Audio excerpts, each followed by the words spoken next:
Hello, and welcome to Sobercast, where we provide AA speaker meetings and workshops in podcast format.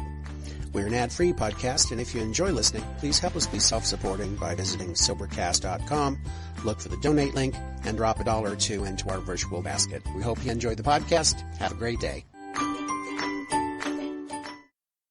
I'm and I'm a grateful recovering alcoholic. How sweet it is. Today has been one of my most wonderful sober days. It began off with the Smokey and his lovely wife meet me, my lovely wife at the airport, and it's been uphill ever since. I want you to know I feel good like an ex-drunk should.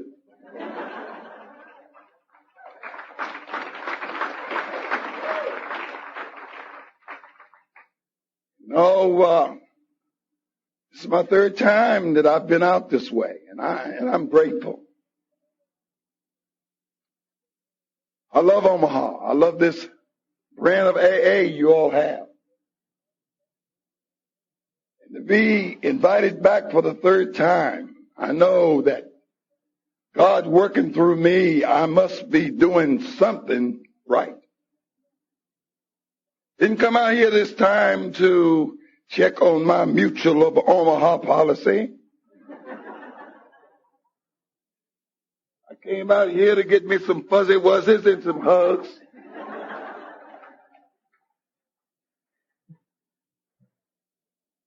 And I'm here to share my experience and hope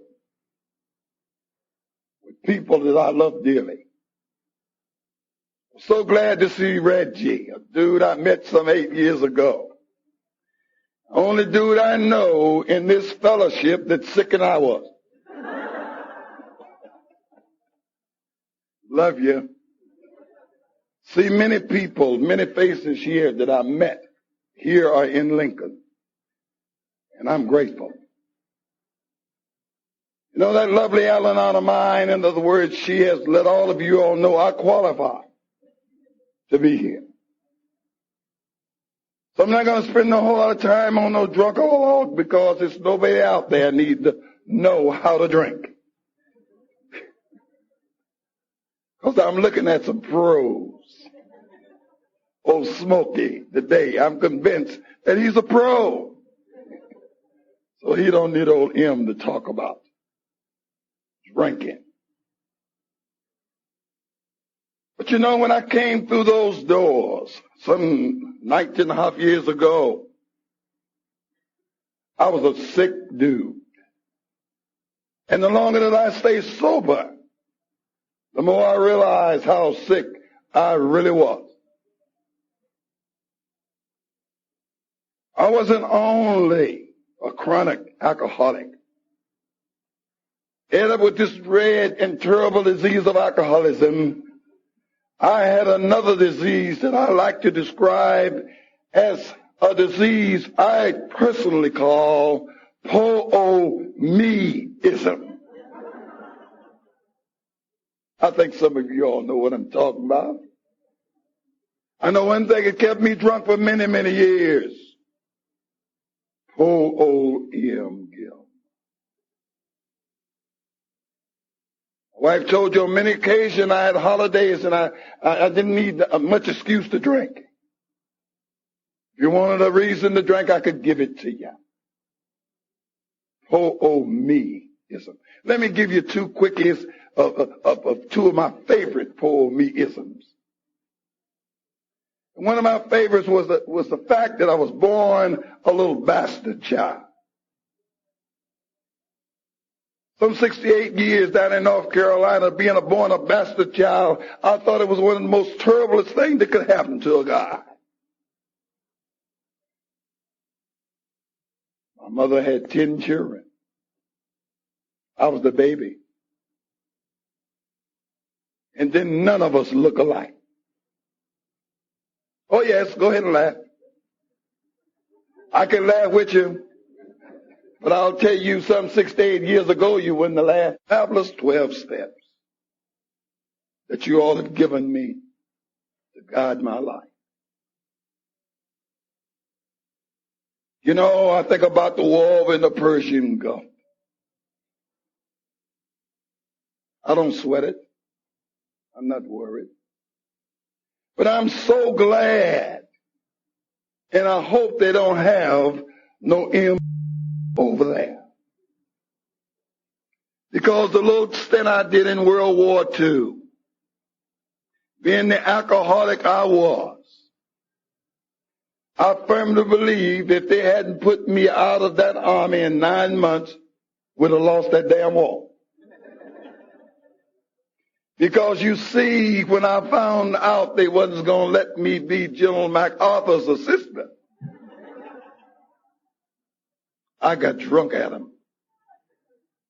Some of the things I did in that army, I don't talk about them anymore. But you know, I'm going to spend my time tonight telling you all about some miracles. I believe in miracles. I'm looking at some miracles. And you are looking at a miracle.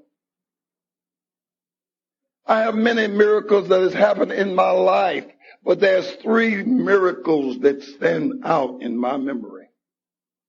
And I want to share them with you quickly. And let me start off with what I like to call my miracle of discovery.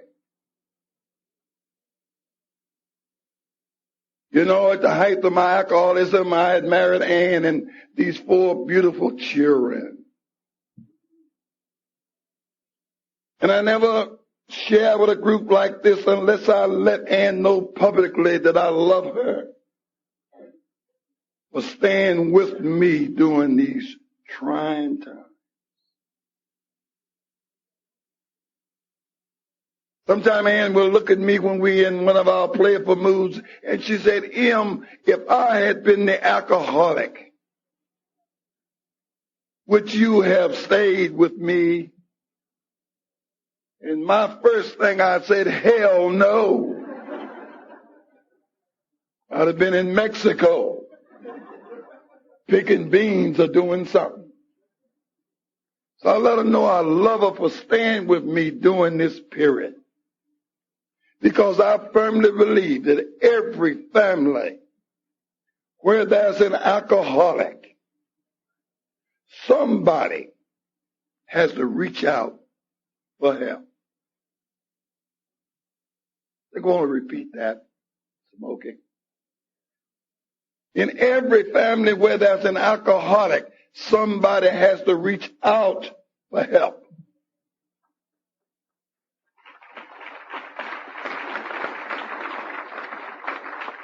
And I know now that I was too sick and too honoring and too egotistical to reach out.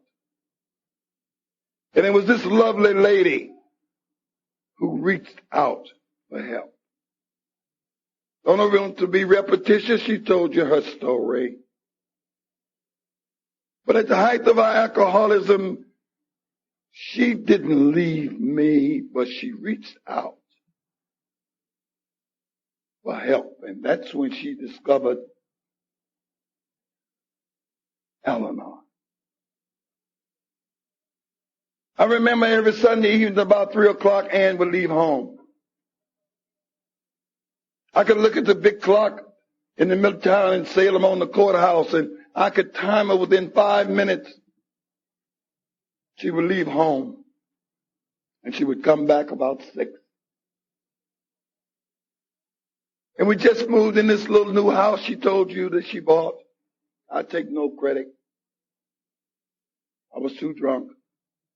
But she just bought this little new home for us.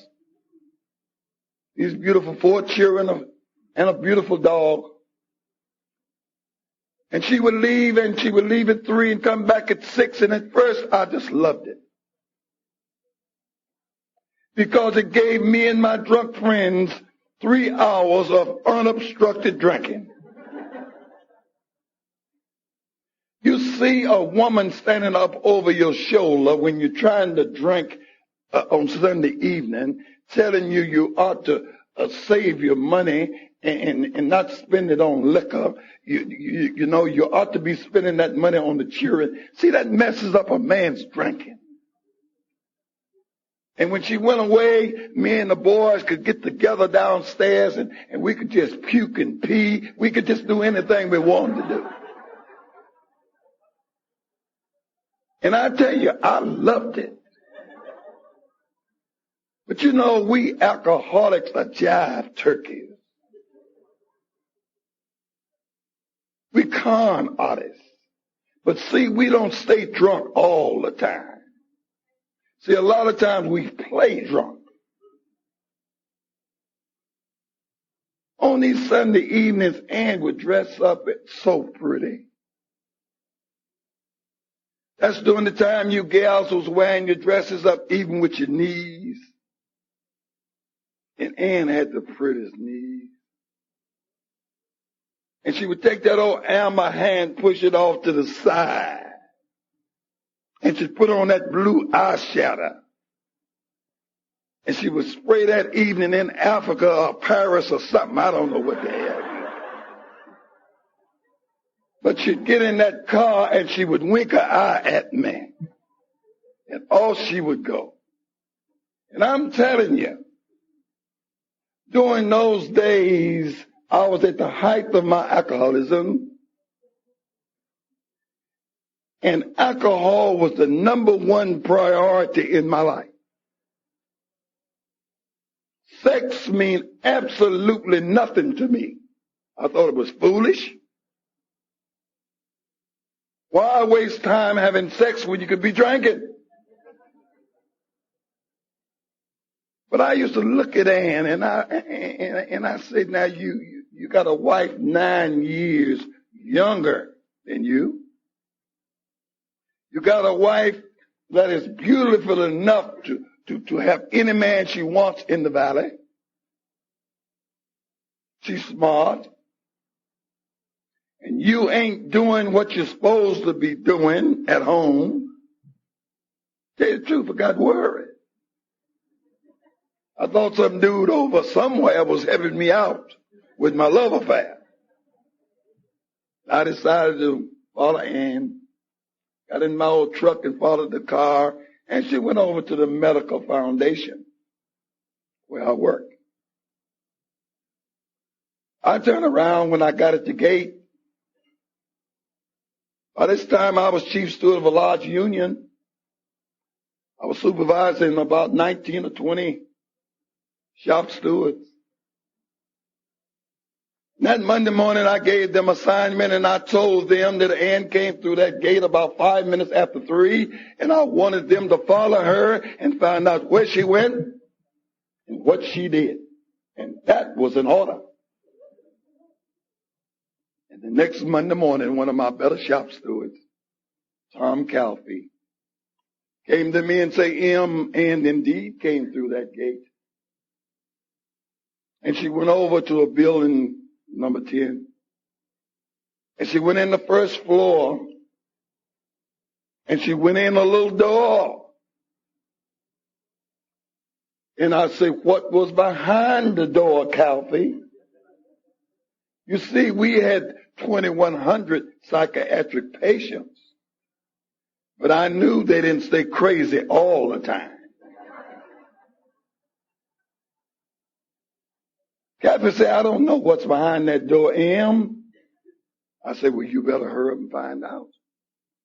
He said, but wait. I remember one thing. On that door, it said AL-NON. Al-Non.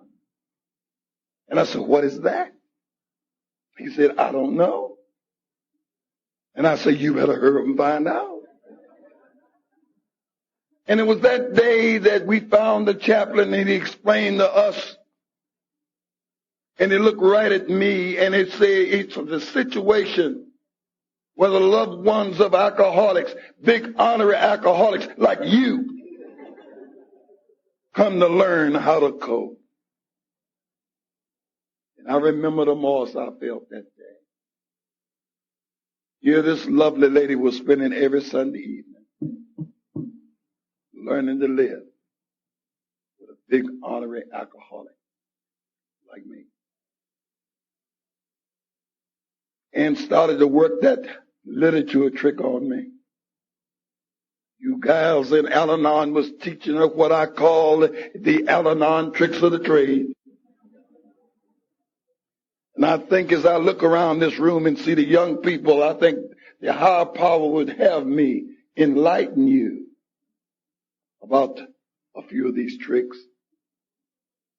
Because you see, after you've been called old SOB for years, and all at once your wife start calling you sweetie pie, you could have a heart attack.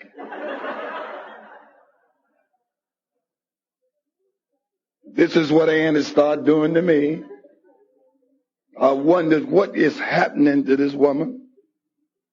I could spend all my money. She would never say a word. I could curse the top of my voice. I could wreck the car. She wouldn't say a word. And I was wondering what is happening with this lady. And she started to bring that literature on. And everywhere I look around the house, it would be some of that literature. I would look in my jacket pocket looking for a cigarette duck. You see, you can't drink heavy and smoke too. I smoke all my cigarettes and choke and have a half a cigarette. And I look in my pocket just to have me a cigarette before I went to work. And I'd find some of that literature. I would start to put on my shoes. On in my shoe toe would be some literature. And I remember I used to call Ann and I would curse her. And I said, Ann, look, you could go to that Alatron or Alaron or Alapon, ever what it is, but stop putting this garbage in my clothes. You're going to make me late for work and I'm going to lose my job. And all she would do was look at me and smile. She smiled so much I started calling it the Al-Anon smile. I woke up one morning, I went in the toilet, and I was sitting there tending to my own business. Wasn't bothering a soul. And I started to unroll the toilet paper. Oh, yes, you guessed it, and out fell some literature.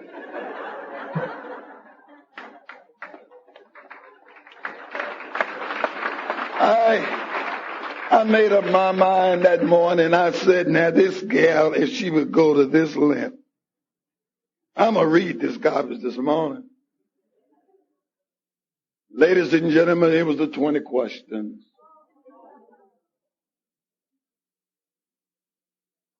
I remember standing there before that mirror, reading those 20 questions, and tears started to come down my face. And I never will forget it, even though I was half drunk. I said, my God, I must be one of those things. You see, I thought an alcoholic was the lowest down creature on God's green earth.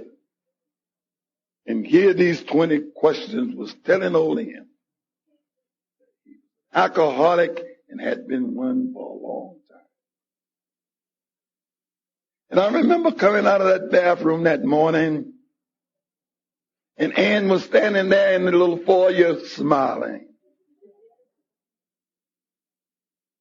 And she caught me in my weakest moment. And she propositioned me. And she said, Em, you know, I told you I was going to leave you. But if you'll do what I asked you to do today, I'll consider staying. And she told me there were 2 men that she wanted me to meet that evening. And I said, okay, dear. And she was going out to work, and the last thing she said to me, don't drink today. That was like sticking a knife in me because it had been 15 or 20 years, maybe longer than that, that I had not had some type of alcohol in my body. That day I went to work determined to come home. And it seemed like everybody at that medical foundation had some liquor or beer that day. But I was determined to keep my commitment to my loved one. The only person that I ever had was capable of having any love for in my drunkenness. I love those kids. I love my new house. I love my dog. It was the only security I'd ever had, and I did not want to lose it. That evening, after I'd sneaked a couple of drinks, I went home. There in my living room sat two men, dressed to perfection,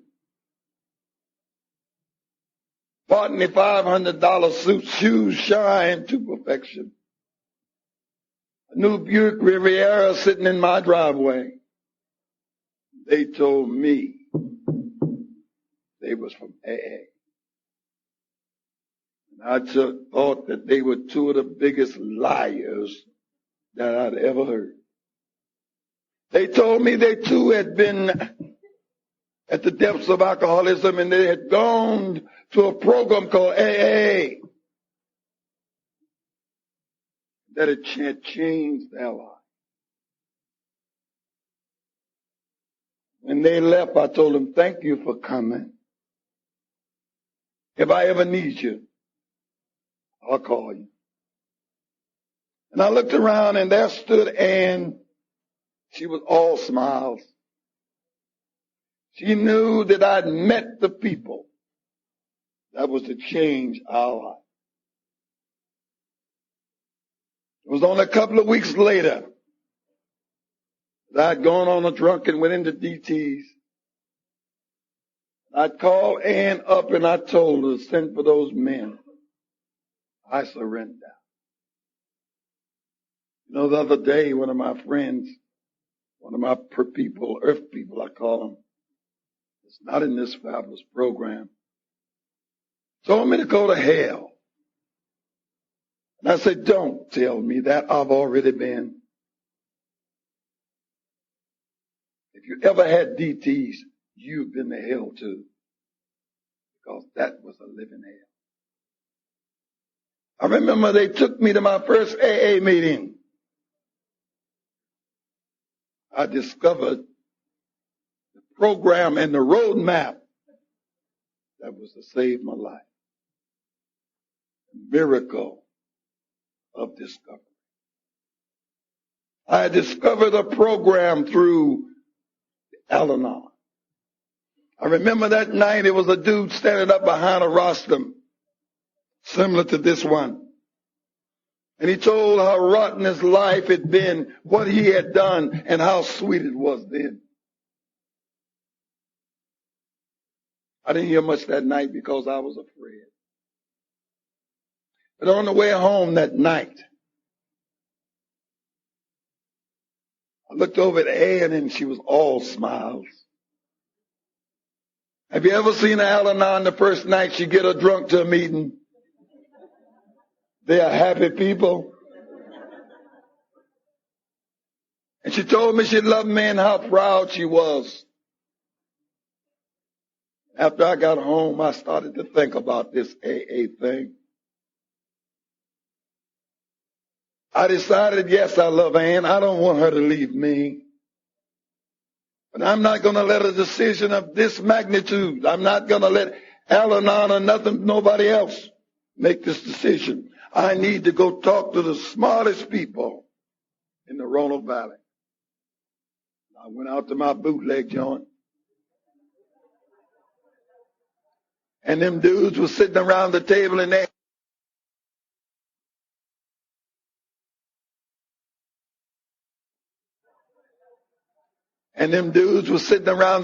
they had a half a gallon of moonshine. And I hit that table and I said, hold it, the captain's here. Won't talk to you. And I told him about this AA meeting at that Presbyterian church. And I told him about this dude that stood up behind that rostrum and told the story of his life. And how he had belonged to AA and had straightened his life out. And I say, do any of you dudes know anything about this AA thing? One of my friends named Roughhouse, who's now dead from alcoholism, spoke up and he said, "Em, don't you go back up there no more, boy." And I said, "Tell me why." He said, "Just don't go back." And I insisted that he give me some logic, and he said, "Em, look, you might have sickle cell anemia, or you might have some other disease, but you can't be no alcoholic. Don't you know that alcoholism is a white man's disease?" You know, that night I was so happy. All I had to do was look in the mirror. I know that I wasn't white. And I went home and I woke Ann up and I said, "Wake up, girl. Ain't got to go back to no more of them old meetings." Roughhouse said that alcoholism is a white man's disease. And I remember the anger in that Al-Anon's face. And she said this, "The hell with Roughhouse. We going back." I'm so glad. I'm so happy tonight that I can say that she made the decision for us to go back. Because it was that decision that saved our life and our marriage. Brings me to my second miracle, the miracle of recovery. The miracle of recovery. I started to hear what you beautiful people were saying. I started to comprehend the serenity prayer. And I used to love to hear the chairman read from the 5th chapter. Rarely have we seen a person fail who's thoroughly followed our path. And I used to sit there shaking and say, "Gee, it's a chance for me." And I got me a sponsor. And he started to teach me about these steps. He started to teach me about service work. He used to look at me, and he was a little short white guy. I purposely chose him because I felt like I could dominate him. But he was the meanest little rascal I ever met in my life. And he used to look up at me and he said, "Em, you're going to get out of this program what you put in it. You're going to start doing service work. You don't leave this room until every chair is put up. You'll empty the ashtrays. You'll help make coffee." And then I was the only blacks in that group. And I used to be full of resentment. I said, even in this program, these white folks want me to wait on them. But Fred say, "The hell with you, do what I say." I'm so glad he was tough. Because I started to love you people. You all started teaching me not only how not to drink, but I started to learn from you all's teaching how to live. You see, I didn't only have a drinking problem. I had a living problem. I remember one night, a blonde lady came up and she put her arms around me. And she said, "Em, we love you." And I said, "What did you say?" said, M, we love you.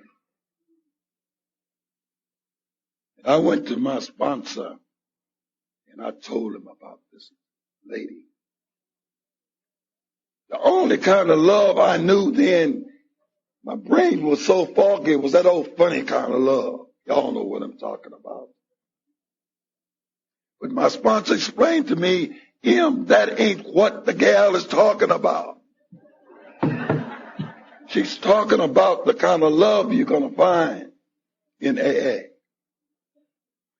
A love that have no conditions. An unconditional love. A love that has no sex. A love that knows no religion. A love that loves no race, creed, color. But a love for each other that glues AA and Al-Anon together to make us go to any length to help each other find sobriety and help each other maintain that sobriety. Quite a difference. That's the kind of love that I've found everywhere that I've been fortunate enough to go. Mississippi, Alabama, Louisiana, Florida, Texas. AA is the same everywhere I've ever gone. Some of my friends used to ask me, are you really going to Alabama to speak to a bunch of white people? He didn't understand that in AA, we love each other. There's no such as racism and all this crazy stuff that goes on around the world. And I found this kind of love everywhere I've ever gone. I can feel it here. I felt it today when my friend Reg came up and put his arms around me. A real love. I felt it today at the airport when Smokey and his lovely wife came up and amazed the people around us with their hug and their affection. This love that glues us together and make us willing to go to any length to help each other stay sober. Yes. Miracle of recovery. The weeks turned into months. The months turned into years. I was getting well. The police stopped trying to put me in jail. My dog stopped trying to bite me. I got a few raises on my job. I was able to pay my bills. And my lovely wife wouldn't miss a day that she didn't tell me she loved me. And when I really knew that I was getting well, those lovely children that I treated so rotten, 3 beautiful girls and a strong ex-Marine that I cursed and made cower in the corner with my 45 Magnum. I remember one Father's Day. I heard them and Ann in the room talking. And I heard one of the Ann ask them, did you all get him a Father's Day present? And they said, Mom, we forgot. But I was laying there, tears came in my eyes. I was so happy that after all of the rotten things that I'd done to this lovely family, they had forgiven me and thought enough of old M to want to buy him a Father's Day gift. The next morning I got up and I looked on my dresser. And there was a homemade card in pencil. This is what it said. Roses are red. Violets are blue. Daddy, since you quit drinking, we love you. I knew. But I was on my way. I knew that this program was working. And that brings me to mind the last and final miracle. The miracle of serenity. The miracle that everyone under the sound of my voice, that's what we are seeking. A little peace.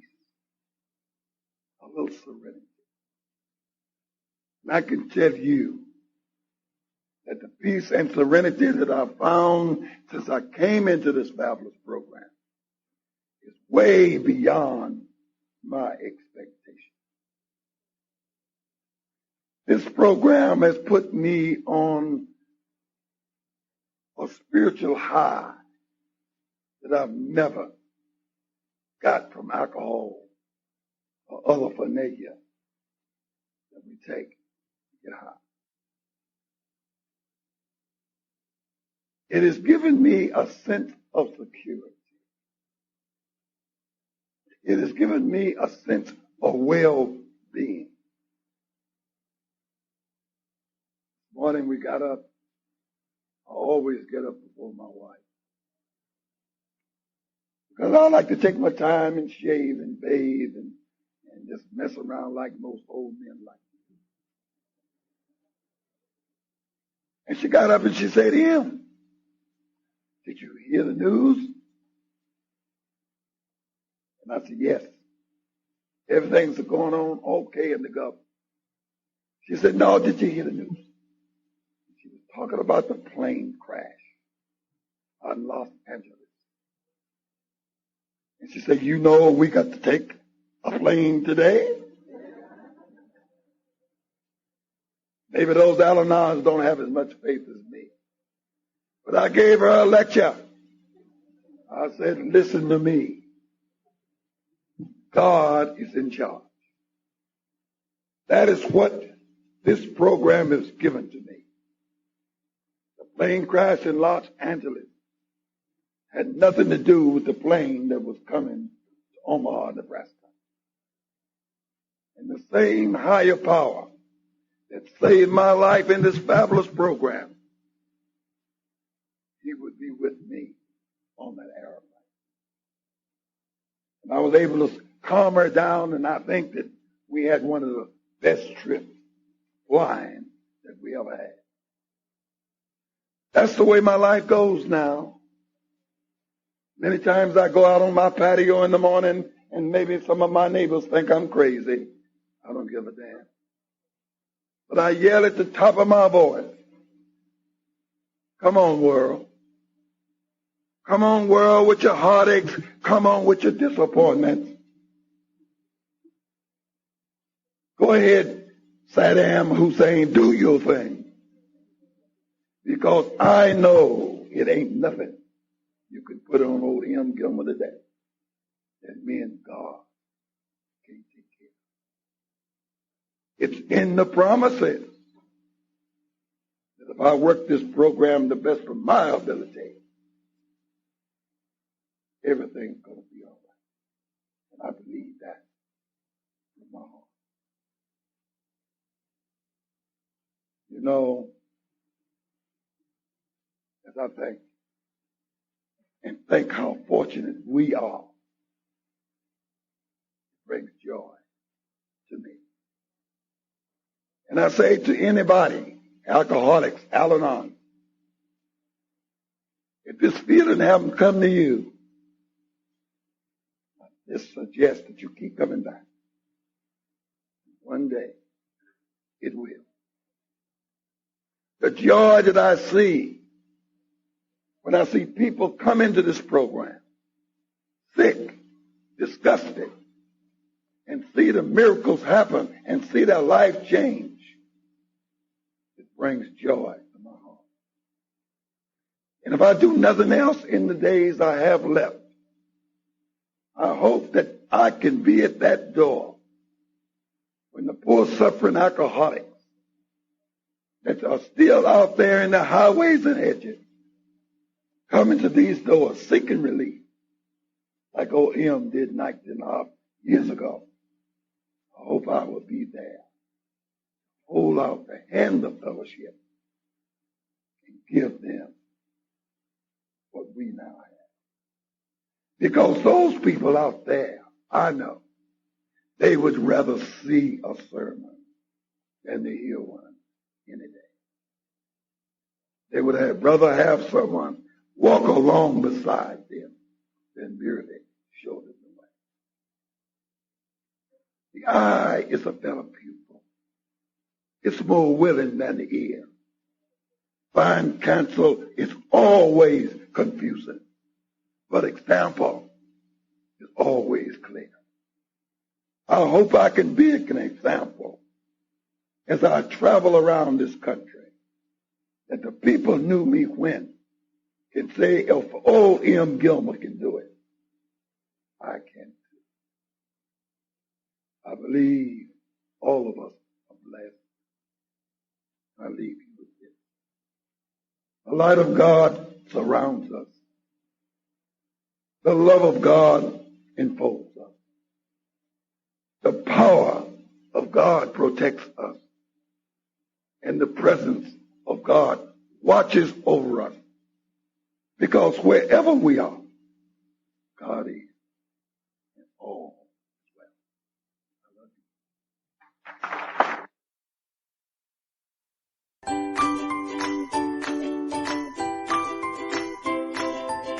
Thanks for listening. I hope you enjoyed the podcast. Sobercast is ad-free, and we'd like your help in order to keep it that way.